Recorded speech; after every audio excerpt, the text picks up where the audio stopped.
국가보훈처가 지난 4월 발주한 2억짜리 연구 용역 사업을 김형석 독립기념관장이 이사장으로 있던 단체가 수의 계약한 것으로 드러나 특혜 논란이 있었는데요. 연구 결과 보고서를 MBC가 입수했는데 제대로 된 연구가 있었는지 의심스러울 만큼 내용이 부실하다는 지적이 나옵니다. 조희영 기자입니다. 윤석열 대통령의 올해 3.1절 기념사. 무장 독립운동 말고도 교육과 문화 독립운동을 벌인 분들도 평가받아야 한다고 강조합니다. 저는 이 모든 독립운동의 가치가 합당한 평가를 받아야 하고 그 역사가 대대손손 올바르게 전해져야 한다고 믿습니다.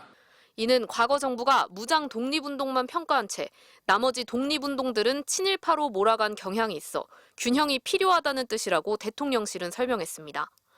윤 대통령 발언 보름 뒤 나온 국가보훈부의 연구 용역.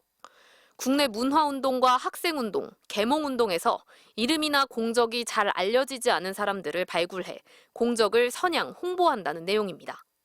총 사업비 2억 원의 이 연구 용역을 따낸 건 김형석 독립기념관장이 이사장이던 대한민국 역사와 미래재단.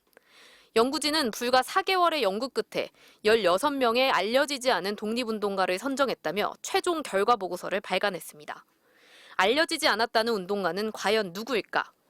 1905년 을사늑약으로 순국한 민영환, 물산 장려운동을 이끈 조만식, 고종이 파견한 헤이그 특사 대표 이상설, 독립협회와 신간회의 중심 인물 이상재. 모두 역사 교과서에 실려있는 누구나 아는 유명 독립운동가들입니다. 공적을 기재한 연구 보고서도 부실했습니다. 이상설의 경우 2007년 한 연구소의 보고서를 그대로 갖다 썼는데 당시 작성자가 이 연구 용역에도 그대로 참여했습니다. 과거 보고서를 추가 연구도 없이 그대로 갖다 쓴 게 아니냐는 의혹도 제기됐습니다. 참고 문헌만 제시하면 그 정도는 어느 대학생이든 다 쓸 수 있는 것이고. 연구 용역에는 특히 뉴라이트 인사들이 대거 참여했습니다. 뉴라이트 학회로 알려진 한국현대사학회 출신 2명이 포함됐고 이승만 기념관 건립을 주장하는 전 언론인도 있었습니다.